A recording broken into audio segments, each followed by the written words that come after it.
I came to Dilley, Texas because I wanted to see what was happening at the detention center here. The U.S. government is currently imprisoning immigrant women and children who are fleeing extreme violence in their home countries and exercising their right to seek asylum in the U.S. The children are babies, toddlers, most are under 11 years old. These are not security threats. The women are so strong and gracious. They're just such amazing mothers. The common theme with all of them is that they're just trying to protect their children. They've experienced such extreme violence from the gangs, extortion, death threats, domestic violence, attempts to recruit their children. And I think, what would I do in that situation? I would do everything I could to protect my family and my children. One woman I met a couple days ago had previously come to the U.S. and was deported. The government determined that she didn't have a valid asylum claim. This was after she was being extorted in her home country. She was having to pay a monthly fee, an expensive fee, la renta. Her nephew had been killed by the gangs, and after she identified the body, they started threatening her and her family, saying that the gangs are going to kill her and her family. They tried relocating, but the gangs found them. It's a common theme that the gangs are so interconnected that they're able to find people everywhere.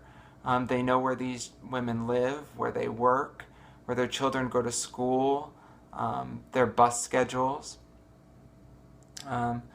And so she had fled to the U.S. and sought asylum.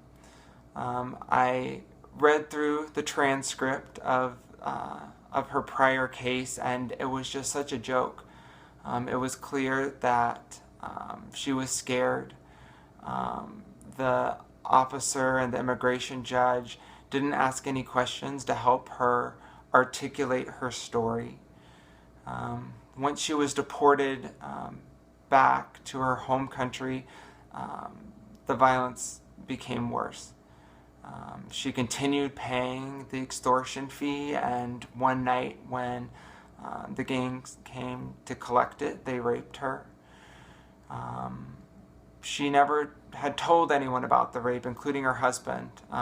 Myself, my colleague who was interpreting, we were the first people that she'd ever told about this.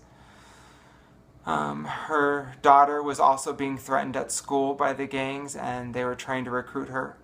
And so she fled to the U.S. again. I was able to sit in with her on her reasonable fear interview, and when I entered the room, her face just lit up. It just gave her that boost of confidence to finally tell her story. And I'm hopeful that this time that the government listened. It's so critical that we have lawyers here on the ground. Asylum law is complicated. It's very technical and full of legal terms that these women don't understand.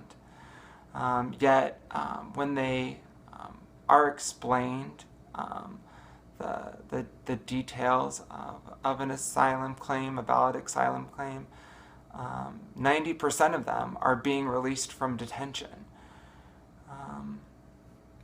It's been a tough week. I'm tired. I'm really, really tired. Listening to horror story after horror story is very draining. We've went through I don't know how many packets of tissue this week from the women crying, but it's been so rewarding. The women come to us and they're nervous, they're scared, and once we help them walk through their stories, by the end they just have a weight has been lifted off their shoulders, and they just have the confidence that they need to go in to have successful interviews. Family detention helps the government look tough on immigration, but there's got to be another way. We can do better, and we must do better.